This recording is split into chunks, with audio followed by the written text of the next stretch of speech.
feel the vibe. Amazing host leading the ride. Power to the people we shine. Giving fans what they need. Caribbean spirit, let's succeed. Every show with a good deed. Together we plant the seed. Ride along, join the dance, let's sing the song. From island to island strong, with the host we belong.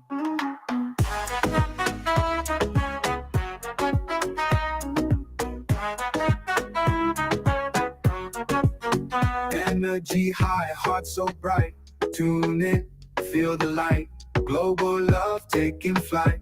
Every ride a sheer delight. Making waves across the seas. Love and joy in the breeze. Ride along live if you please. Bringing hope with such ease. Ride along, join the dance, let's sing the song. From island to island strong, with the host we belong. Energy high, heart so bright. Tune in, feel the light. Global love taking flight. Every ride is sheer delight. Making waves across the seas. Love and joy in the breeze. Ride along live if you please. Bringing hope with such ease. Ride along, join the dance, let's sing the song. From island to island strong, with the host we belong.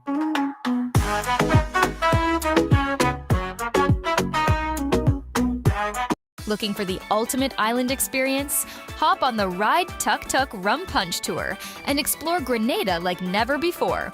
Feel the tropical breeze, sip on authentic Caribbean rum punch, and cruise through Grenada's stunning scenery in our unique and fun tuk-tuks. It's the perfect blend of adventure and island flavor.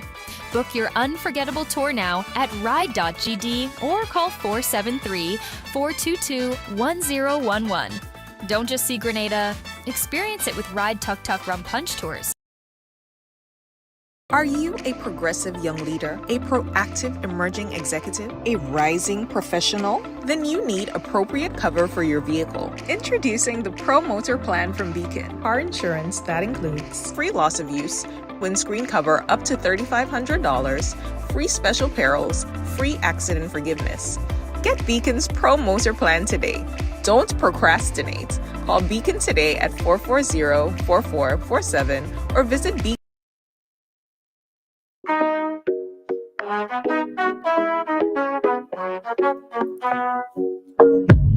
Right along live, welcome to the ride. Monday on the ride. Your humble servant is here, ladies and gentlemen. Another Monday.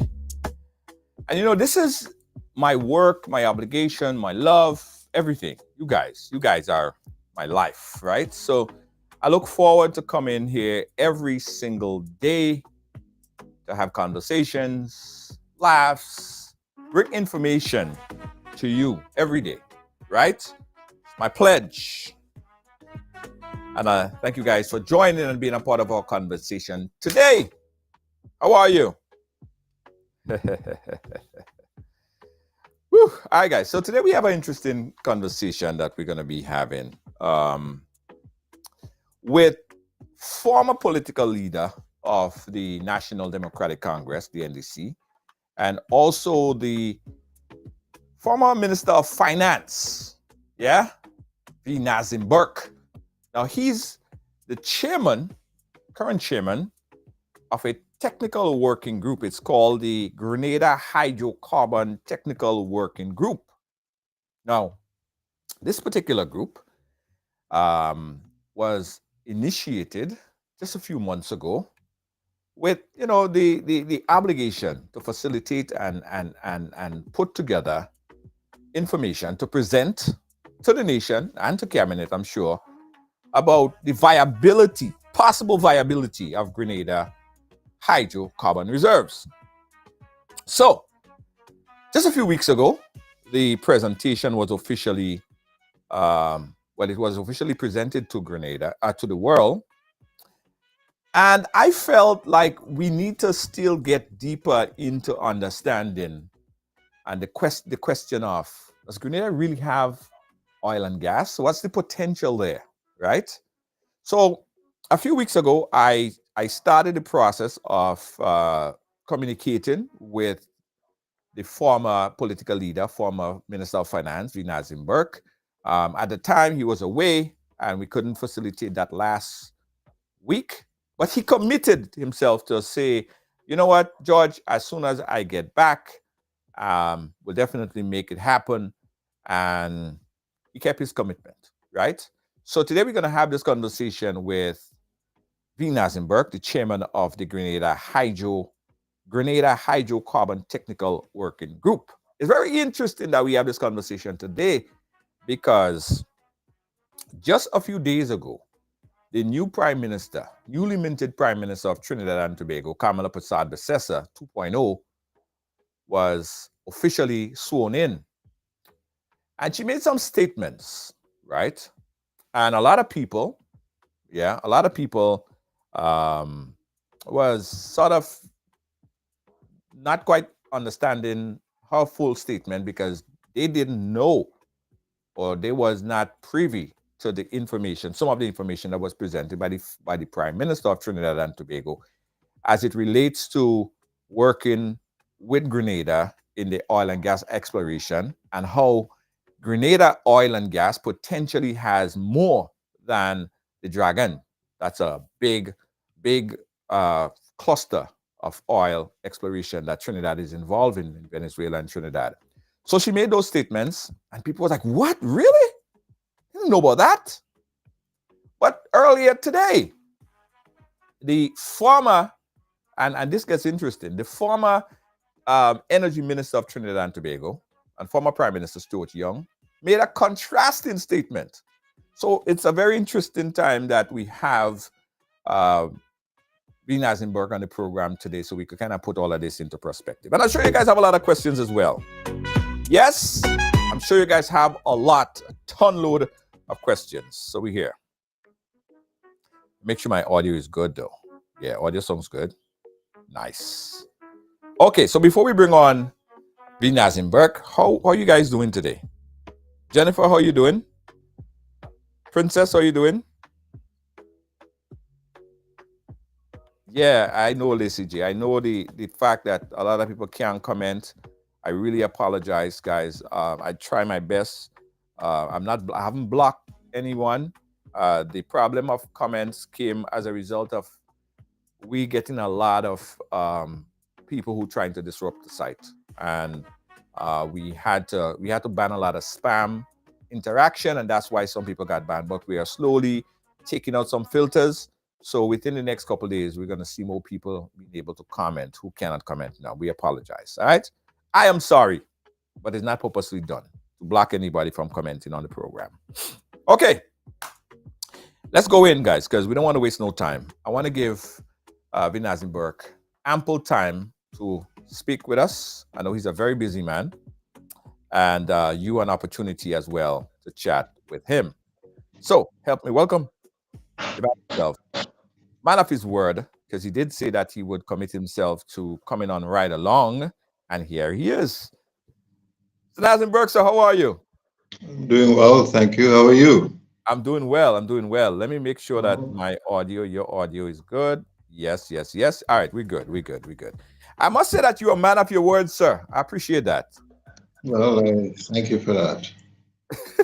Because the last time we spoke, and he said, Junior, I promise you, once I get back, I was on an international trip. Once I get back, we're gonna get a chance to chat, and here you are today. So I appreciate you taking it. You're standing up, being a man of your word, as you said, you will, and you're here.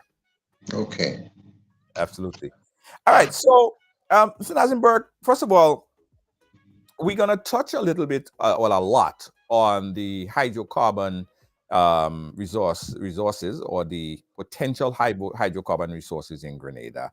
But I want you to first tell me a little bit about the technical working group, the Grenada Hydrocarbon Technical Working Group, and why was it formed and formulation of that? Well, first of all, let me say a very pleasant good evening to all of your listeners and viewers, wherever they are, and whatever time of day it is in that part of the world where people are following you. Thank you for having me on the program.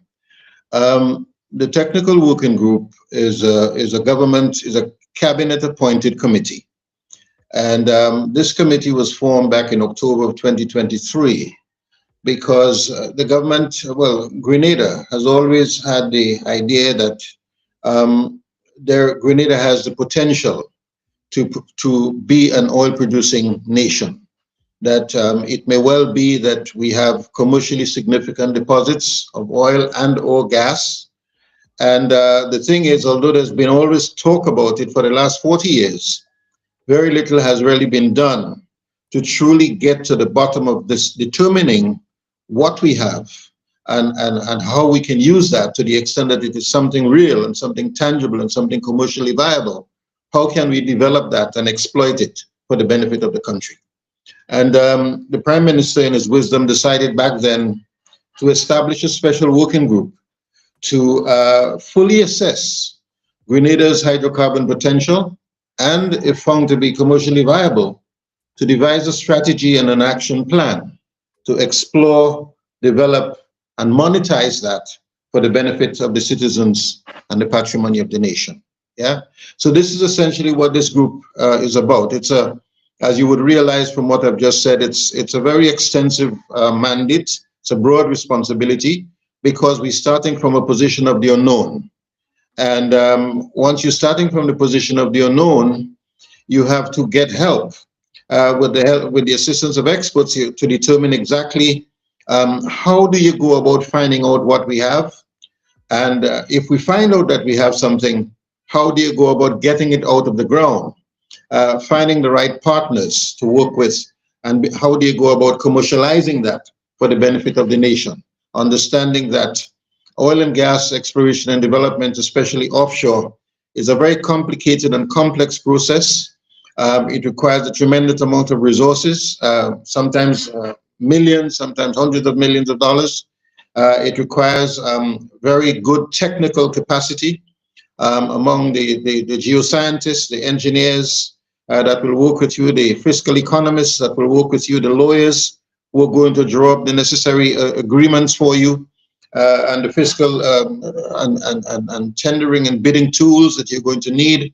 We're going to ensure that the licenses that you issue to people are well done, who are going to assist you in ensuring that you delimit your boundaries with other countries. As it presently stands, we have delimited our boundary with Trinidad and Tobago, but we've not done so with St. Vincent or Venezuela. Yeah, so there's a tremendous amount of work to be done, and it is not an overnight process, but the work must begin, and the work has begun. And I'm very fortunate to have been asked by the Prime Minister to lead this initiative. And we are working with a very keen and diligent team of persons, a small group of persons, to ensure that we try to be able to answer the question put to us and the mandate given to us by the Cabinet of Ministers. Great, great, great. You mentioned a lot there. One of the things that you said is that there was always this thought that Grenada does have hydrocarbon reserves. But why was little done over this many years? Administration come, administration go. Well, I think a combination of things. You know, part of it may have had to do with just you know, being overwhelmed by the idea that this is a very big thing and perhaps it is beyond Grenada. Part of it may have had to do with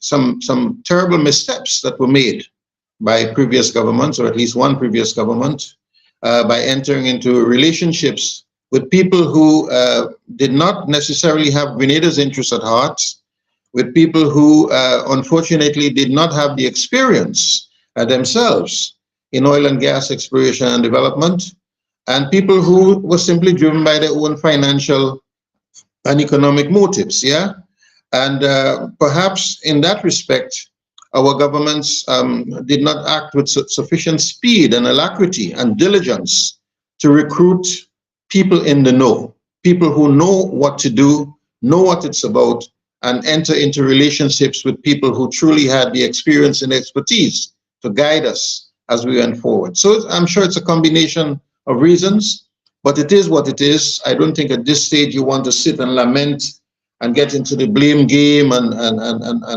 you know, condemn people and so on for what they have not done. At this stage, we take the situation as we find it, and we try to move forward and see how we can bring it as close to reality as we can. Just for some context as well, explain GPG and their role in all of this. What role do they play in all of this? Well, the Global Petroleum Group is a company whose, as we understand it at least, is directed by some Russian nationals who entered into an agreement with the government of Grenada back in 2007, 2008. And pursuant to that agreement, they were given a license to explore a certain portion of Grenada's maritime acreage, and they entered into a production sharing agreement which required them to undertake certain development assignments in respect of oil and gas. Unfortunately, not a whole lot was done between 2008 and 2013. Since 2013, there has been another agreement, entered into by which the arrangements that the government had with them back in 2008 were expanded and extended. And as it presently stands, this group is still holding on to some of the blocks of Grenada's maritime acreage. And as we understand it or expect, they would be seeking to develop those, explore and develop those in the coming weeks and months and years. Yeah, so they are still in the picture. And of course, the government has to engage them and ensure that they fulfill their terms of the bargain. And of course, government fulfills its terms of the bargain. Yeah, but, it's been a long time. Of course, these agreements are constantly subject to review. Every contract has rights and obligations, mutual rights and obligations of the parties. And both sides, I'm sure, would be continuously evaluating whether and to what extent each other is complying with the terms of the agreements. And if they're not complying with the terms of the agreement, what remedies might be available to them in the circumstances. Of course, we want to treat this in a spirit of partnership and ensure that Grenada gets what it ought to get from any relationship that it enters into of this kind for the benefit of the nation. Right, right. You mentioned Global Petroleum Group, GPG, and their role, their contract, their agreement, whether it was a fair contract or agreement for Grenada or not. But they did substantial work. What was their finding? And did they find that? Well, I am not, it is difficult for me to speak about their findings because I don't have all the documentation that would say what their findings were. One of the challenges that we've had in our engagement with the GPG is that we do not have in our possession all of the documentation that form the subject matter of the agreement between the government and the GPG. I think you would know by now that the Prime Minister announced when his government got into office that they were unable to find much of the files relating to energy in the ministry. And that being so, many of the documents that we would want to be able to fully assess the relationship, fully understand our obligations, fully understand our rights, fully understand the obligations of the GPG and the rights of the GPG are perhaps still not in our possession. We have been engaging with them. The idea, of course, is to get from them as much documentation as is possible. They have given us some documents. There are other documents that we are aware exist that we have not been given copies of. And so it makes it more difficult for us to move forward with the relationship as smoothly and as quickly as we would like. So you're saying that documents that detail the terms and agreement of the particular contract between Grenada and GPG is not, you can't find, you have no access to it, so you cannot really determine what the findings are. So you're basically not sure. Grenada is not really sure of that relationship based on. No, we are not saying we're not sure of the relationship. We're saying we're not sure of the findings. Yeah. Okay. We're not sure of the findings, and so it's a work in progress.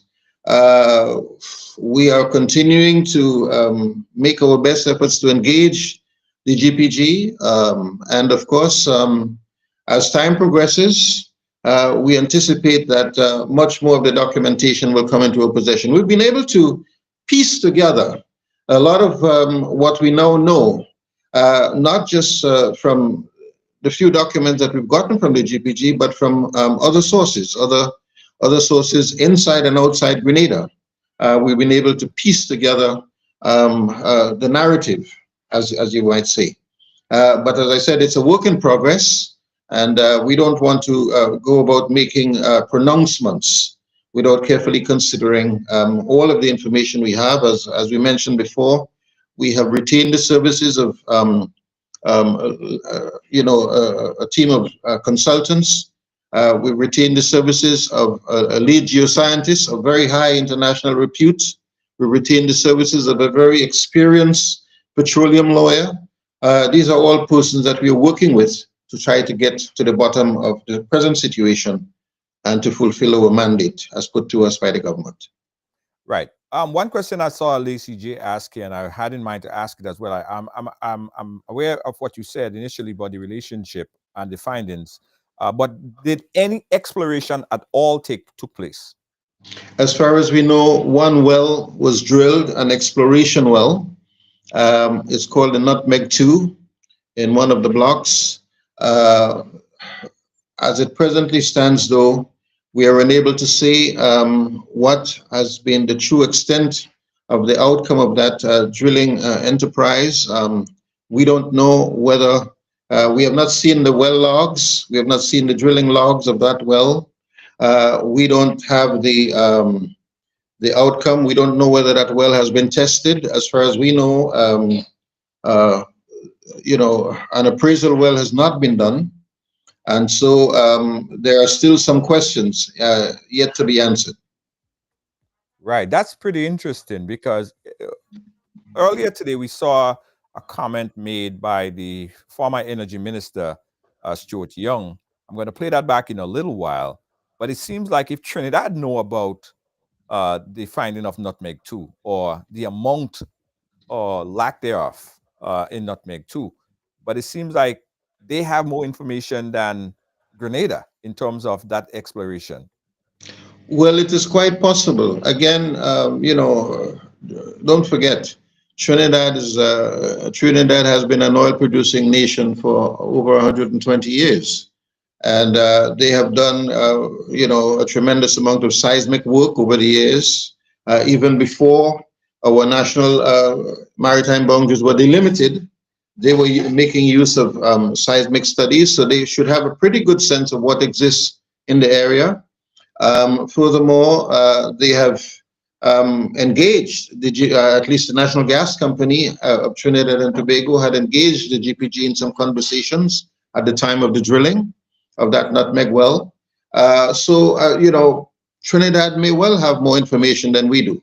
The fortunate thing is that we signed an agreement with Trinidad and Tobago back in 2012, and we are, that essentially agreed that the two countries will try to cooperate as much as possible in matters relating to hydrocarbon exploration and development.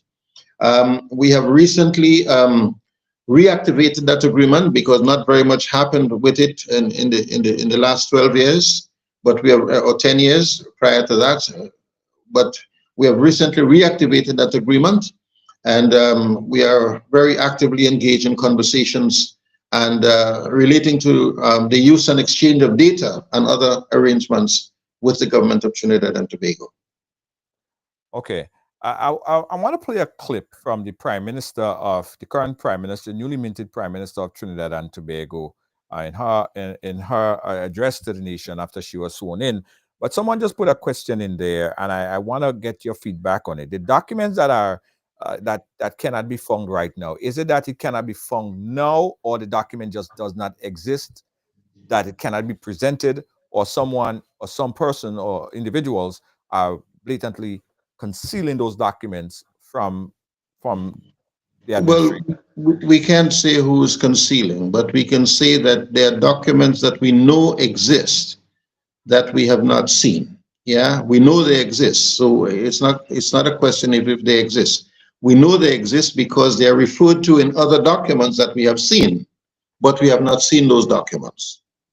And, you know, for example, we know that the GPG signed an agreement, an MOU with an African company, Ocean Gate, but we have not seen that agreement. Yeah.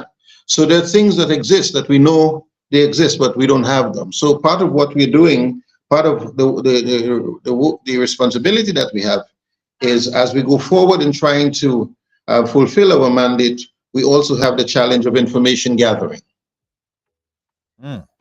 Interesting. Interesting. More on that a little bit later. Now, I want to play back this clip because, as I said, this was a clip from the current minted Prime Minister, the newly current Prime Minister, newly sworn in Prime Minister of Trinidad and Tobago, Kamala Persad-Bissessar, and this is what she had to say. Check this out. Always our energy sector has been the mainstay. We have one of the oldest oil industries in the world. So we have that competitive advantage, which you can use to market to our CARICOM neighbors right here, and of course further afield. But my Minister of Energy has been mandated from day one, let's explore the offer being made by Guyana to bring gas to Trinidad and Tobago. Let us explore as well. Let us explore as well what we can do. Suriname is also energy producing. Again, we can partner with them. But I have a surprise for you.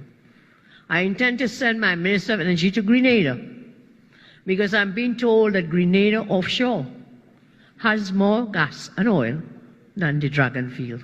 So shall we explore that? Let us explore that. All right. She said she's surprised. She have a surprise for you. Help me put this into context, Mr. Burke. Well, I don't know if I can help you put it into context. I mean, what I can say is that we are also very encouraged by the Prime Minister's commitment to send her energy minister to Grenada to explore partnership and to ensure that whatever potential there is for oil and gas development in Grenada, we can leverage that relationship with Trinidad to get the most out of it for the benefit of our citizens. Yeah, I can't speak to quantities. I don't know. As I said, it may well be that Trinidad has more information than us. I don't think you would be surprised by it. We are new to the business, no?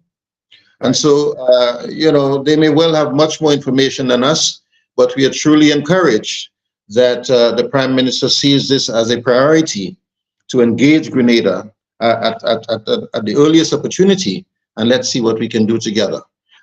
It can well prove to be a win-win for Grenada and for Trinidad and Tobago. So we are quite excited by that prospect. But who told her that? Did she speak to someone on the technical working group? No, that's where your journalistic skills come in. You have to try and get an interview with her.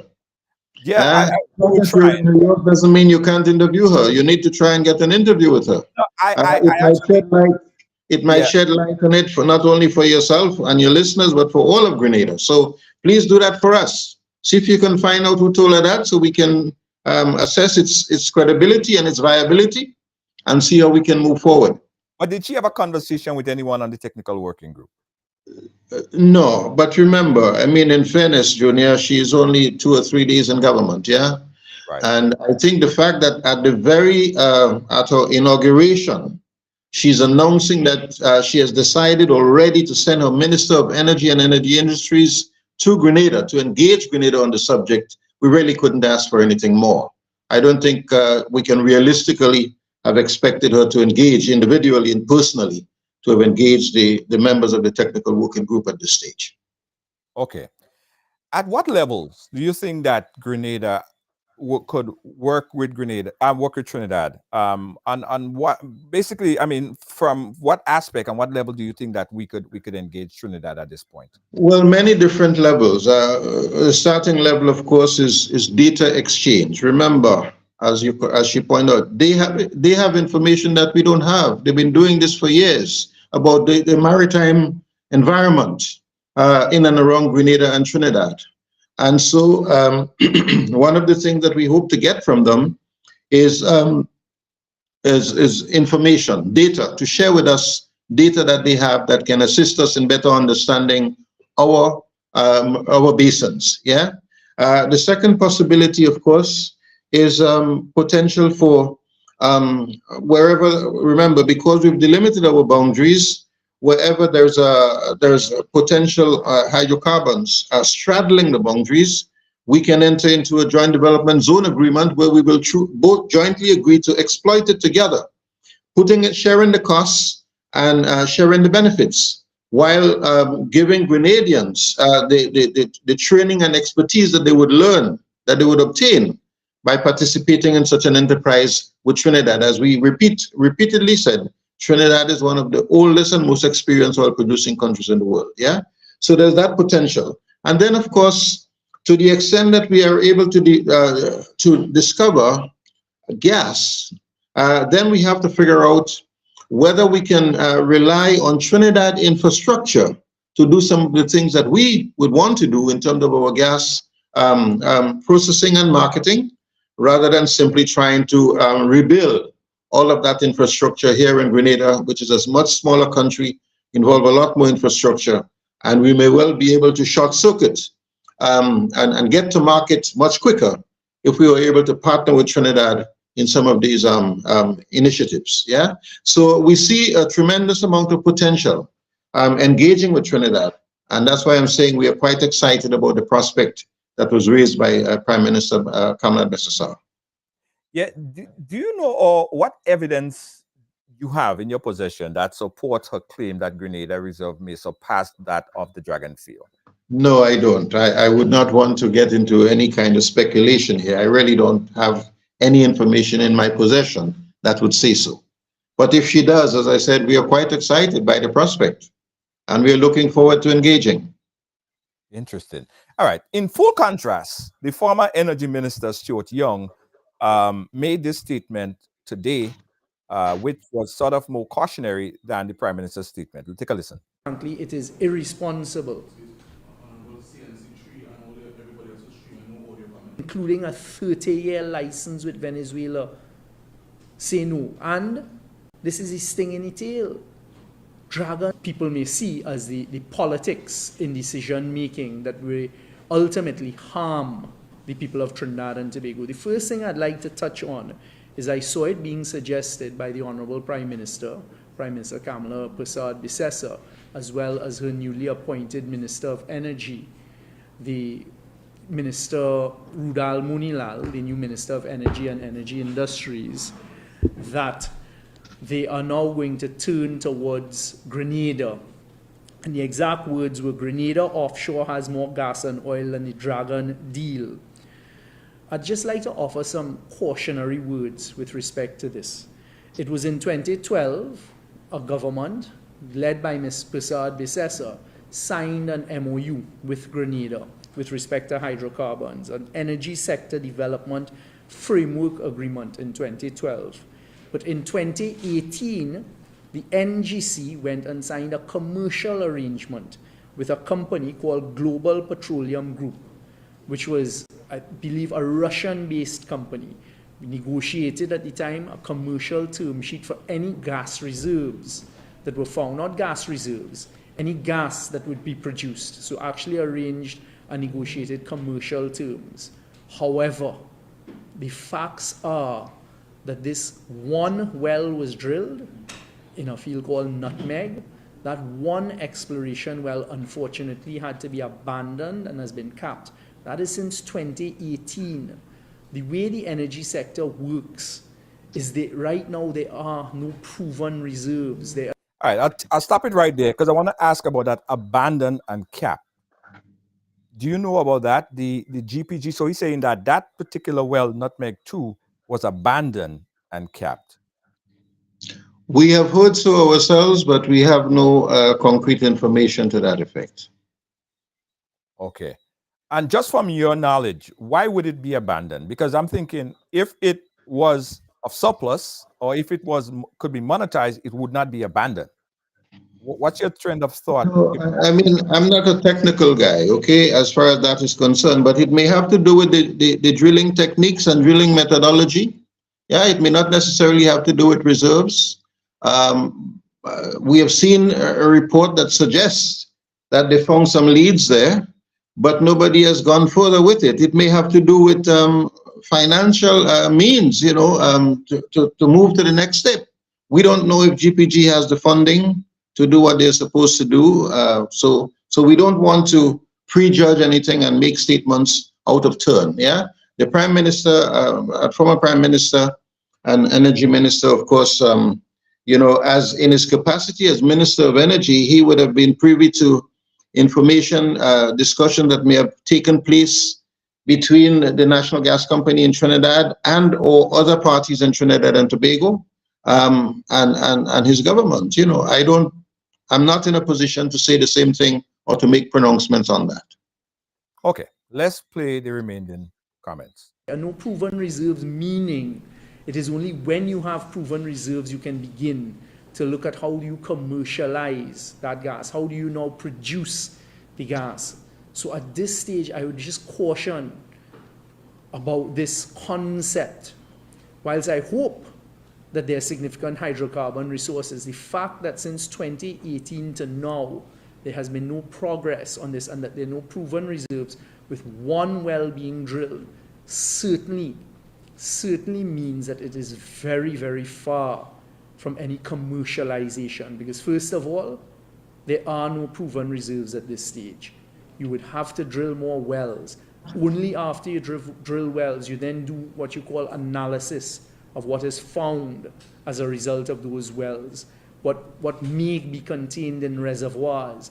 And only after a lot of work and a lot of analysis do you then decide, okay, there are in fact proven reserves or possible reserves there. You would then be required to drill more wells and to move towards negotiations for commercialization. This is also going to be fields that have no close infrastructure nearby. So to commercialize and to bring any such reserves to market is simply not at this stage a feasible concept. No proven reserves, right?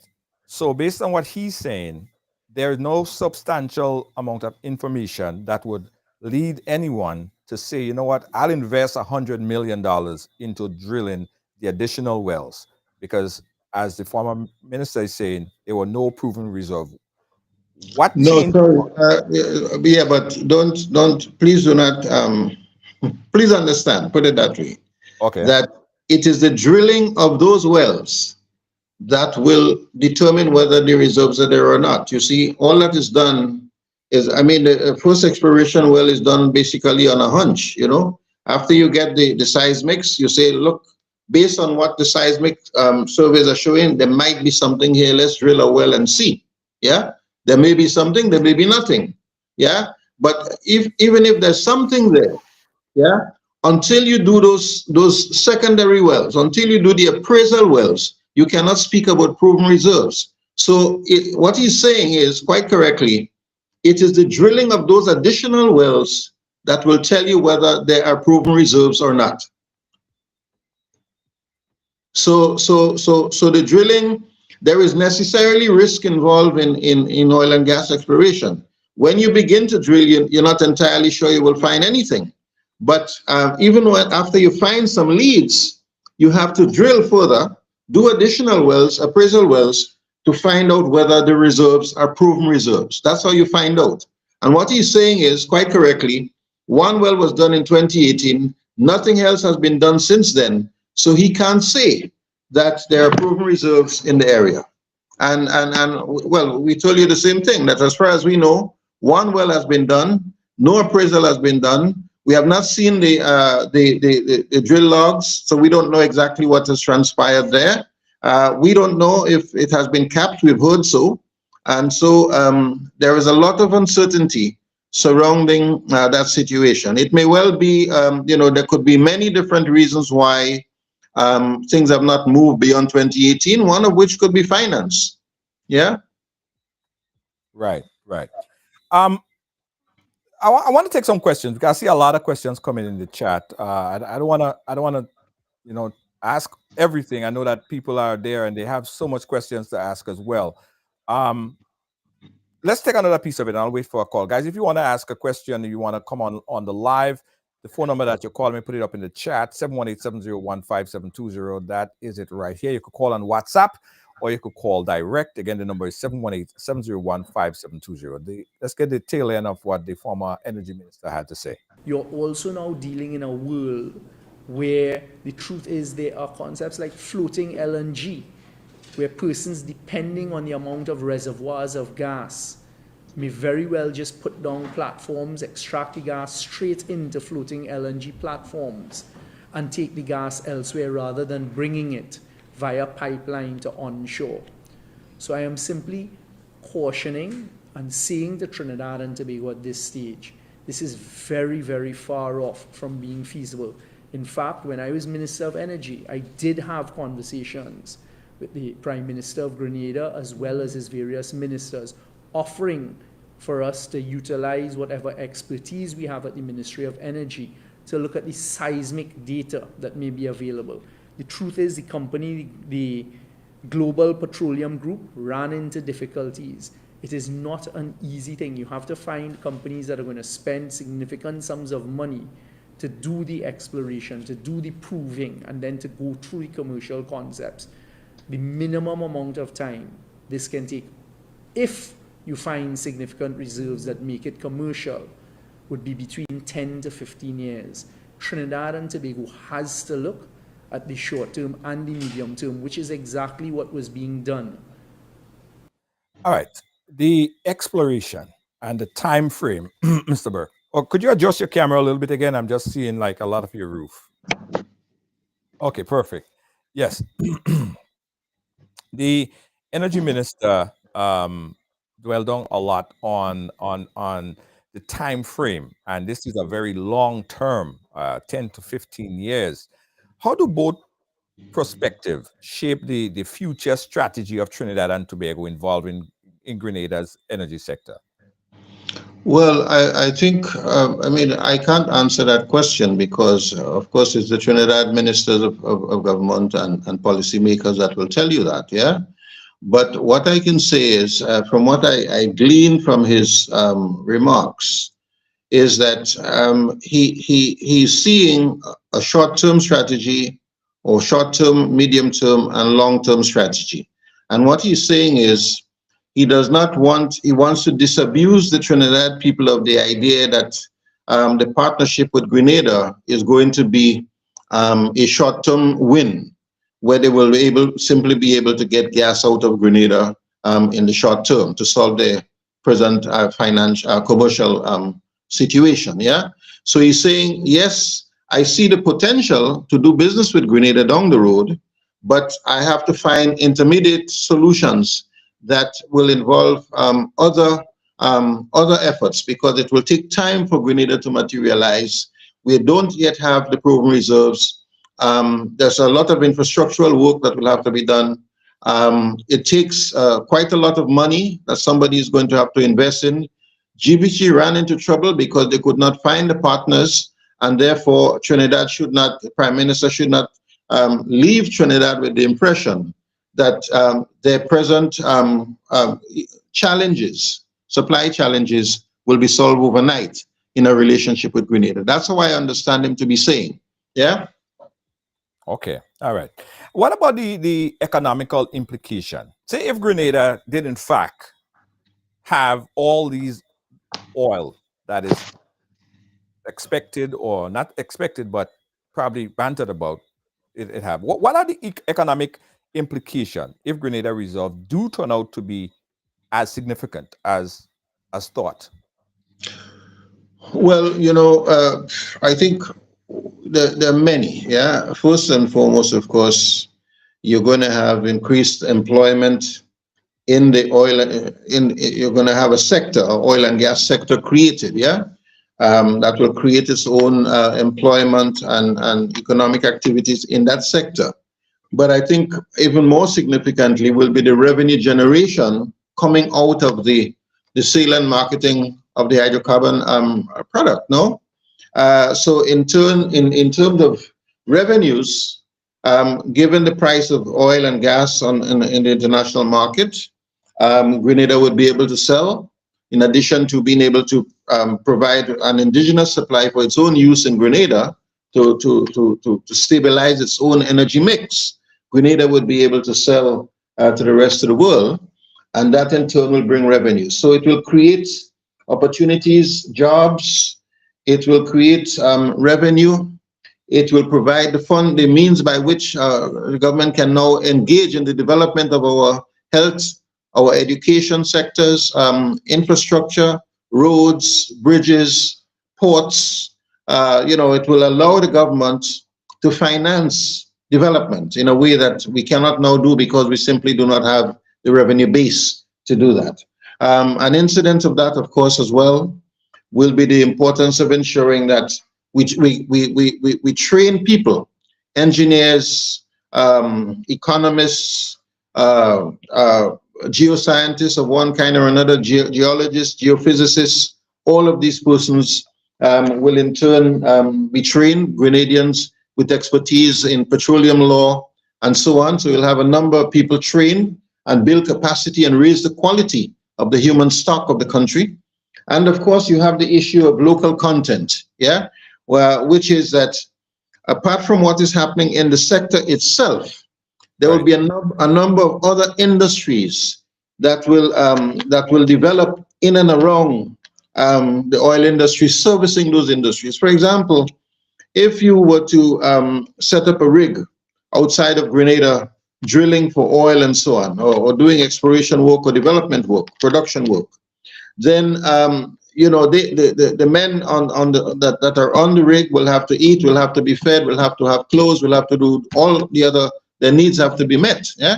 And you don't want a situation where that because it's a foreign company, let's say Shell or somebody else doing that work, that they will bring in food from a caterer produced in the United States in packages and be feeding the guys with that stuff. You'd want to know that a local company in Grenada is now catering and providing all the food that goes on to the guys in that location. So you would want to know that local industries will develop in and around that sector. We call it local content in that business. And so Grenada overall, its development, its growth, its expansion will rise. And as a country, we would raise the per capita GDP in the country, hopefully in a way that is evenly or fairly distributed, that everyone can share in the patrimony of the country. Of course, we must not ignore the potential downside of oil and gas development, which has to do with the hydrocarbon, the environmental challenges that it can pose. And this is one side of it too that has to be very carefully planned, very carefully considered. One of the tasks that we have as part of our mandate is to ensure that whatever happens in a environmentally friendly and socially responsible way. And therefore, we will also be recruiting expert advice and assistance in ensuring that we do not tamper with the environment in any kind of unsustainable way. Remember, at the end of the day, tourism plays a big part in our country. Fishing plays a big part in our country. The blue economy is an important sector in the country. The government has now established a ministry of the blue economy with the idea to develop all of the potential shipbuilding and all of the related industries that can evolve in and around that ecosystem. And so it is very important that whatever we do with oil and gas, we do it in a responsible way. How significant will be the loss if all of these stuff is put together? We have the technical hydrocarbon technical working group, all of these things put in place, hiring all these big time lawyers to come in and work on contract arrangement, only to find out that it's not there as how expected. Do we have any sense of confidence that is not the case, or that will not be the case? Because it seems like Grenada has invested a lot thus far. Well, Grenada has not invested a lot thus far. I mean, in terms of money, okay. But you had to pay lawyers. You said that but the monies that have been spent in Grenada by Grenada's government so far are in the scheme of things, when taken in the broader context of oil and gas exploration and development, is a relatively small sum of money. Yeah, paying the lawyers or consultants. In other words, if you spend 500 or 700,000 US dollars, it's a lot of money for Grenada, yes. But in the scheme of things, where companies are investing 60 million US dollars, they would not consider 700,000 US dollars to be a lot of money. Yeah. So, but to answer your question, it is always possible that you set up a business and it fails. Yeah. But it is also possible that you set up a business and it does much more than you even anticipated. Yeah. Business necessarily involves an element of risk. There is always an element of uncertainty as you do it. But you go not just on pure hunch, but you go on the surrounding circumstances. And in Grenada's case, one of the factors that is driving us in that direction, that is leading us on, is the fact that Grenada now shares a common continental shelf with Guyana, with Trinidad and Tobago, with Venezuela, now Suriname. All of these countries are oil producing countries. And the work that we have seen so far, and there's also some intangibles, some comments that we get from people, some approaches that we've had from people, expressions of interest by large companies like Shell and Petrobras from Brazil and Petro-Canada and so on. They must have some reason to believe that there would be something there. Otherwise, they would not be looking out for us. So we have no absolute certainty. We cannot expect to have absolute certainty as we go forward, but there is enough there to tell us the potential looks good, and therefore we should not simply sit on it and do nothing about it. It may well be that Grenada is sitting on that last frontier, on that last reserve that has the potential to transform our country irreversibly and for infinity. So we must have the courage to step forward and find out what is there and get to the bottom of it. Interesting. A question that just came in from Ernesto Jose.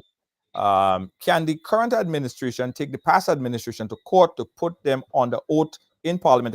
Example, lower house on the questioning for, I guess that for the documents or information that it was not received. Well, I cannot speak for the government in matters of that nature.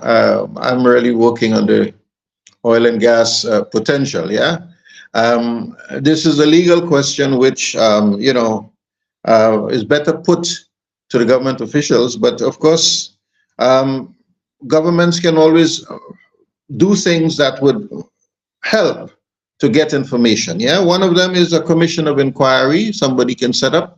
One of them is an investigation of some kind, so there are different ways to get information. Of course, you hope that it never has to get there and that people will voluntarily provide the information that is needed. We are all Grenadians. Whatever is discovered will be for the benefit of Grenada. If you love Grenada, don't hold back from Grenada. Don't hide information from Grenada. Do not work with the people who do not have Grenada's interests at heart. Do not work with them against the interests of Grenada. We just hope that everybody would realize that as a small, open, underdeveloped economy with such small size in such a vulnerable part of the world, with hurricanes, volcanoes, earthquakes, and challenges that can transform our country and wipe it out overnight. In order for us to succeed in that kind of environment, we all have to put our heads together and do the best we can for our country. Absolutely. Where do we go from here, Mr. Burke? Where? Well, we are continuing the work. We are continuing the work. As we said, getting the data is important. Finding the right partners are important. So there are a couple of things. One, we want to know Grenada's hydrocarbon potential in Grenada's basin. Two, we want to estimate the monetary value and the potential contributions it can make. Three, we want to attract credible partners. It is absolutely important to get the right people, to get the right partners. You don't need crooks, you don't need criminals, you need commercially reputable people who are tried and tested, who have money, who have been in this business before, who have worked in several other upstream environments before, and they know it, and they've proven that they can get the job done. We need those kinds of partners. We some legal work, of course, to ensure that we develop the necessary legal instruments that would be required. Our petroleum laws need to be reviewed and reformed, revised. We need to develop model production sharing contracts and agreements. We need to enable the industry. We need to train our people, because we're going to need people to get the job done, and we can't just be bringing in foreigners for everything that we need. We need to begin to train young Grenadians. We have some young Grenadians who are very excited about what we're doing. Some young geoscientists, young lawyers have expressed an interest, so we need to pull those in as quickly as possible. Of course, we have to set up the institutional arrangements within the ministry, because you need a place from which to work. The technical working group cannot be just a group that meets by itself occasionally. We have to find a way to get into the mainstream of the bureaucracy, to ensure that whatever decisions are taken by the cabinet can be quickly executed, because you don't want decisions to be made, opportunities to exist, and we're not able to take advantage of it because of bureaucratic bottlenecks. Overall, we think the potential is good, and we are very excited about the mandate.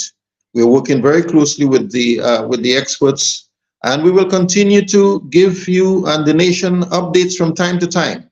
We said to some of your colleagues, don't come to us every week and expect us to give a statement. Yeah, what we are trying to do is get some work done, and we would prefer to be reporting when we achieve at milestones or arrive at milestones, not just speak out of turn and for the sake of it, but to try to carry out the mandate, and as we go forward, keep the nation informed. The Prime Minister has indicated that his government is going to ensure that he does not practice sharp practice with them, that he hides information from them, that he signs secret contracts with people and they don't know. The communication between the government and the populace is extremely important. And of course, we, in the fulfillment of our mandate, are required to speak to the media as necessary, and to keep the cabinet, of course, report to them routinely on what you're doing, and to keep the public informed at the request and direction of the cabinet of ministers. And what happens to the technical working group? At what point does it get dissolved, or what happens to it after? I cannot say at this point at what time it gets dissolved, because as we said, it's a big job and it will take time, you see. So we can't say if it's going to be another 6 months or another year. It started with a year with the understanding that it will be extended from time to time, and that is what has been happening. Yeah. How it's going to evolve is difficult to say. At the end of the day, some of these persons who are now involved, and some of the young people that we are going to train, who are going to join us, may well form the nucleus of what will ultimately become either a Ministry of Petroleum Development or Ministry of Energy and Petroleum Industry, or may well be a petroleum oil company like Petrotrin or Petrogrin or whatever you will call it. But it may well be that the people that are now engaged will constitute the nucleus around which the institutional arrangements will be built for taking Grenada's process forward. As we say, only time will tell, because at this stage, our first objective, as Minister Young was saying, is to find out what proven reserves exist. Right, absolutely, absolutely. Thank you so much. Mr. Burke, before you go, last question for you there. In terms of the shift or the move, in our world, we're moving towards more clean air. We see the price of petroleum drop $58 to $60. Do you still think that there are a lot of investors that wants to go that route towards hydrocarbon, when everything is like it's moving electric, moving in the other direction? Well, again, I can't say whether there's a lot. I am sure that there are perhaps not as many as there were 30 years ago, but there's still a lot of people who can see financial opportunity in oil and gas development and exploration, and they're engaged. They're actively engaged in the business. One of the questions that has been put to us quite legitimately is why are you guys even bothering with this at a time when the world is going green and people are more concerned about low carbon development than about oil and gas. People believe that the hydrocarbon business should really be thrown in the garbage heap of history. Yeah, there is value in green development. I don't think anyone, any person in the right mind will deny climate change. There are a few climate deniers, but will deny climate change and the consequences that the release of carbons into the emission into the atmosphere has caused mankind and global warming and these practical realities that we are seeing. It is unwise to be trying to defend and avoid it. So the benefits of low carbon development is undisputed, and we support the idea of low carbon development. The challenge is, of course, that low carbon development, like any kind of development, has to be financed. Yeah. So it is one thing to say we're going green. It's one thing to say that we will only have electric cars in Grenada, but somebody has to finance it. And these countries simply do not have the financial base upon which to simply embark on their own on low carbon development. Many of the funding mechanisms, the Green Development Fund, the Climate Fund, and many of the funding mechanisms that have been developed coming out of the COP meetings have not really borne fruit for these countries in a way. There are bottlenecks. The speed with which monies are released for climate adaptation, is really very, very slow. And as such, at the end of the day, these countries still have to find a way to feed their people and to provide their needs. Yeah. So, in the first instance, you want to look towards, stabilizing our own energy mix. So for indigenous purposes, but of course, we would want to know that we can generate revenues from it, and the revenues in turn can then be used to finance the green development of the country. Absolutely. Thank you so much, Minister. I almost call you Minister. That was a few years ago. Mr. Nazim Burke, thank you so much for coming and giving us that information. And listen, whenever there are any updates, feel free. You could send us a press release, or if you care to come back, we'd love to have you to get updates on this developing sector here in Grenada. Thank you so very much. Thank you so very much. Yeah. Appreciate it. Thank you. All the best. Yeah. All right. Thank you. Yeah, so that was Mr. B. Nazim Burke there chatting with us on the technical working group, guys. I was looking at a document the other day, right? And some people was saying, well, of the belief that is only oil and gas, right? But I saw the documentary and it was saying there are over 600 other products that could be extracted from oil and gas exploration. It's not only oil and gas, there are over 600, including leather and other products. So you never know where people are going green. And even if in the next 20 to 30 years, everything is electric, they're still going to have need for stuff like leather and other products, over 600 other products that could be made from hydrocarbon. So this is a pretty exciting time. Someone else also said, and I understand that, right? I understand this. Someone said that they hope that it's not a reality. And it's something is debatable, right? Because people said, this actual person, they said that, look, places that have oil and gas, they always seem to have more money, more problems, right? Look what's happening, right? I think with good governance and you have people who are serious about development, the rate of implementation and the proper usage of the resources, hopefully there are less of this corruption that we see in other places. It could contribute significantly. Look at Guyana in particular. Guyana is the fastest rising economy because they did their exploration, and Guyana right now has oil, export millions of barrels of oil. About when it was last year or so, the government were able to put together, I think, $100,000 per household, something like that. Don't quote me on that.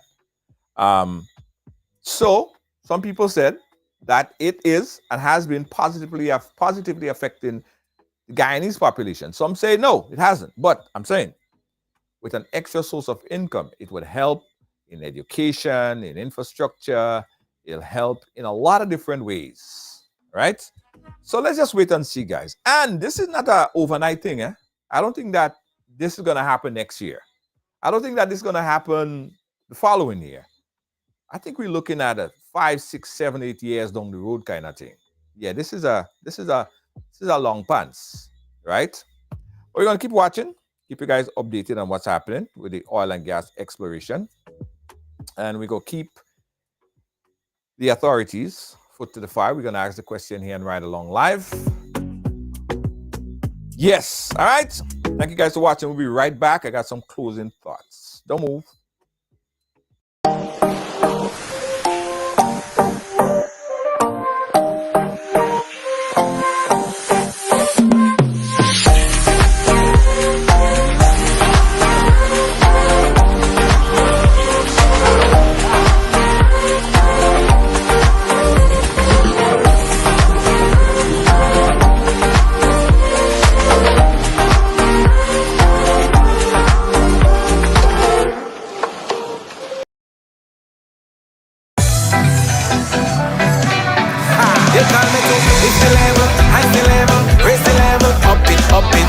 What if you had a choice? A choice of joining a line or a choice of making your purchases online? What would you choose? While you ponder on that, the National Lotteries Authority has provided another purchasing option. All their games are now available online. Yes, Grenadians! From wherever you are, purchase your favorite daily and jackpot type games using any electronic device. Register on the NLA's website at www.nla.gd. Top up your account and enjoy online lottery gaming at your convenience. We're taking shopping comfort up several notches. But the choice is yours. Join a line or buy online. NLA, make your dreams come true.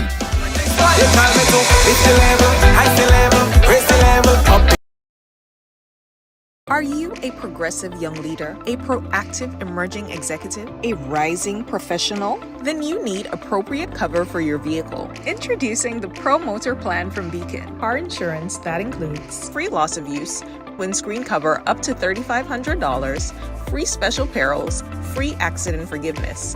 Get Beacon's Pro Motor Plan today. Don't procrastinate. Call Beacon today at 440-4447 or visit Beacon.